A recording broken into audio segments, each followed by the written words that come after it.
What's up, guys? I'm here to do the latest chapter of Toriko review.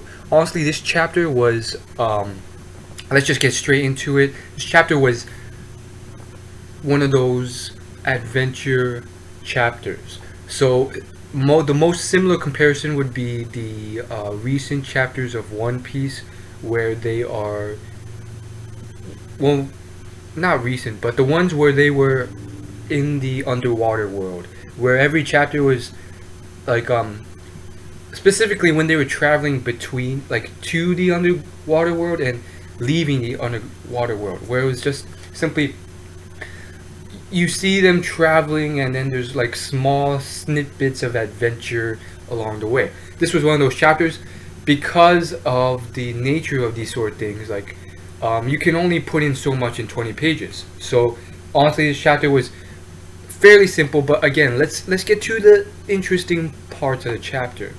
So the frog, okay?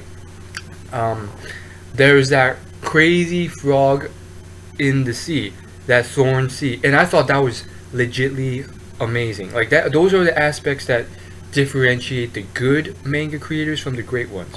Why? Because, like, who would think to add such a thing? So just to summarize again, you see this chill ass frog. He's literally like sipping tea, like in the most chilled stance. I think like his legs wrapped around his other leg, his hands wrapped around. He's sipping tea in this, like, you see him for a split second on one of these thorn waves. So obviously, like, the crew don't notice, except for Toriko. The reader notices this very blatantly because it's a manga, it's a still image, and so we know for a fact that this guy he has to be at least like 300, 400 level capture level. Not as strong as a battle wolf by any means, but honestly strong as all heck. So this guy is like, who knows? But you can tell because not only is he sitting on this ridiculously strong wave, thorn wave, he's chilling on it, sipping tea and stuff. So then you see him again in the background of all these like undead monsters, and it's like, what's he doing now? At first I thought, he was just chilling, watching them, but now it seems like he's following them, and he's super fast. He can literally jump to that ship, or however he got there.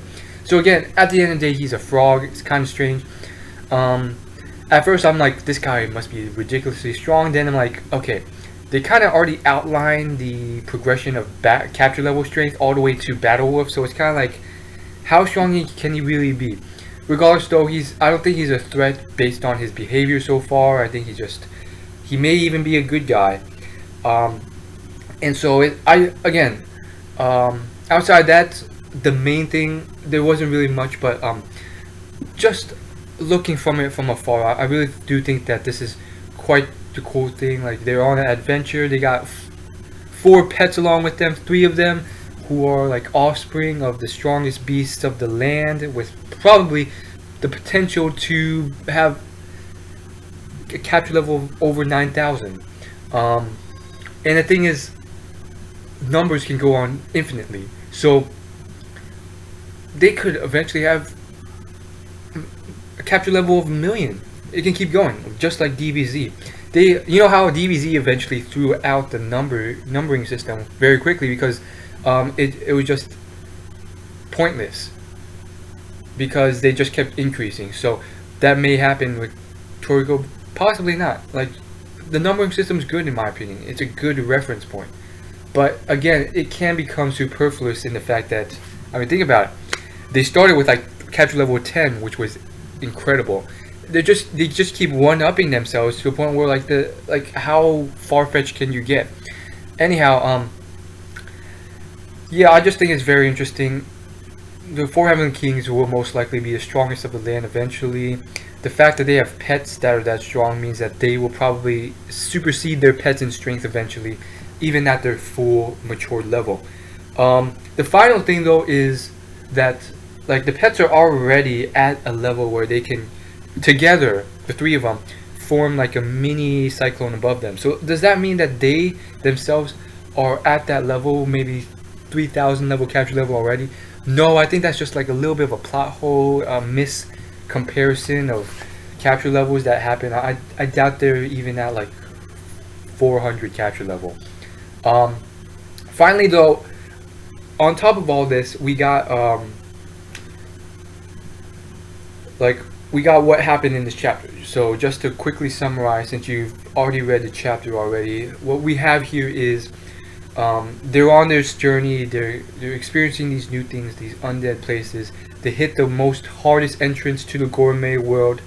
Lo and behold, the octopus falls because everything's just fake. Like this place is all fake. Like the land is fake land, and that's the point of this landscape. It's to deceive you. And then they got these like weird undead creatures. Who knows what they are? Will they attack? Probably not. It's just scenery. And finally, we get this whole thing where they describe the geography of the gourmet world, and it pretty much lays out their entire adventure. Every continent in the gourmet world is another ingredient of Akatia's full course. So it's very much like those Game Boy Advanced and Game Boy Color games I used to play, where you start the story mode and it's like you're this one person you control, some similar to Pokemon, where every place has its own gym leader with its own gym badge you have to collect, and you have to travel the lands. It's very tedious. So it's kind of like that. Each place has one aspect of Akatia's full course menu, which begs the question: weren't Midora's crew and the IGO already fighting over like 3 or 4 of Akatia's gourmet world items? What exactly happened there? Because it seems like, from my understanding, they were waiting for those Akatia's full course menu items to appear, which was why they were fighting amongst themselves. And it seems like they did appear in time. The problem seems to be, though, that some of them defected. And it seems like it was very unclear, because it was intentionally unclear, but what seems to have happened is that all of them defected, and it seems like all of those Akatia full course menu items were collected and given to the third party, Neo. Which is quite a shame, because I mean, think about it. Like, remember that knife that was used to prepare Akatia's salad that was part of the IGO team, that took literally like 4 years to make? It was like this huge, like pretty much saber. It wasn't even a knife. That took 4 years to make, from the best knife maker of all time, Milk. Maybe it wasn't 4 years. It was longer, I believe. That was just ridiculous, in my opinion. And so it was intentionally ambiguous as to what happened. But I think what's going on is that possibly Neo has some of these items already. Otherwise, again, it's another plot hole. It's like, why were you fighting there if the ingredients did not appear? It seems like the ingredients were destined to appear at those locations, which was why they were fighting. But then afterwards, it just seems like no one really obtained the full course menu items. So are they still there, or what's going on?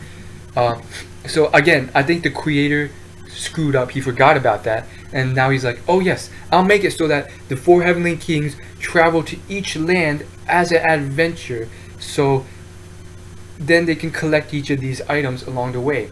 So he pretty much set the scene for the next 300 chapters. And I think this is something that has to happen. The human world has gotten too small, and now this new unknown gourmet world is just so huge, so great, so much to do.